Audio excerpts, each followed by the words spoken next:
আজকে বুকে হাত দিয়ে বলুন, আব্বাস সিদ্দিকীকে আজকে মনে পড়ছে না পড়েনি? আজকে বলুন। আমি বলেছিলাম চেয়ারের একটা পায়া দরকার, মনে পড়ছে? বলেছিলাম মনে পড়ছে?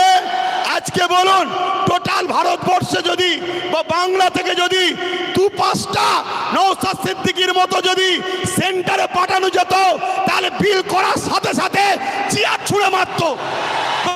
এখান থেকে সংবিধানের বিরুদ্ধে কথা বলছিস, কিন্তু আজ আমরা লোভে পড়ে গেলাম বা জালিমদের লুটারতে আমরা হেরে গেলাম।